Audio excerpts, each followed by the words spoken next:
contrast to Burns because Burns was an actual proper poet. Meanwhile, many years later in Dundee, there was a guy called William Topaz McGonagall. Topaz? Sir William Topaz McGonagall, who reckoned himself a bit of a poet. And despite having read the likes of Burns, considered this, which we're about to read, to be poetry. Okay? Now this relates to a disaster that occurred. He wrote a lot of poems about disasters, but one that's local to here, when the First Day Bridge collapsed. Yeah. There was a storm which would have raged past what would have been called the New Farmhouse at that time. So imagine the wind howling down the way and all the rest of it, right? It's a Sunday night at the end of 1879, as McGonagall mentioned several times, and the bridge collapsed. The thing that I like about this, being an engineer, is that at the end, despite the fact that he was a carpet weaver who thought he was a poet, he then at the end gives a bit of advice about how to build bridges, which is quite good. Even though so I'll make this the middle bit out because it goes on a bit, but anyway. We've got the other thing about poetry, I think, is that it generally has a kind of a bit of a rhythm to it, and it kind of rhymes and stuff. So this doesn't. I'm not getting it wrong. This is what you know. It's not that you can't read, Mark. Beautiful Ruby Bridge of the Silvery Tay. Alas, I am very sorry to say that 90 lives have been taken away on the last Sabbath day of 1879, which will be remembered for a very long time. It was about 7 o'clock at night, and the wind it blew with all its might, and the rain came pouring down, and the dark clouds seemed to frown, and the demon of the air seemed to say, "I'll blow down the bridge of Tay." When the train left Edinburgh, the passengers' hearts were light and felt no sorrow.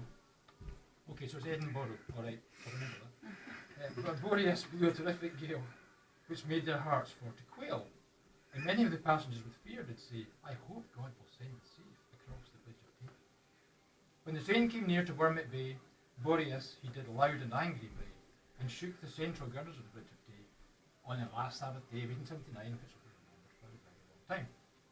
So the train sped on with all its might, and Dundee soon hove in sight. The passengers' hearts felt light, thinking then they would enjoy themselves in the new year with their friends at home they loved most dear, and wished them all a happy new year. So the train moved slowly along the bridge of Tay until it was about midway. Then the central girders with a crash gave way, and down went the train and the passengers into the Tay! Exclamation mark. The storm feed did loudly bray, because 90 lives had been taken away on the last Sabbath day, as we established earlier, of 1879, which will be remembered for a very long time. As soon as the catastrophe came to be known, the alarm from mouth to mouth was blown, and cry rang out all over the town, "Good heavens, the Tay Bridge is blown down!" And the passengers train from Edinburgh, which were filled with people's hearts, Edinburgh, which filled all the people's hearts with sorrow, and made them for to turn pale, because none of the passengers was safe to tell the tale, how the disaster happened. On the last Sabbath day of 1879, which we remember for a very long time.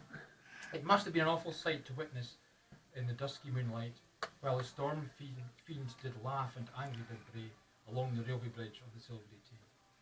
I must now conclude my lay by telling the world fearlessly and without the least dismay that your central girders would not have given way, at least many sensible men do say, had they been supported on each side with buttresses.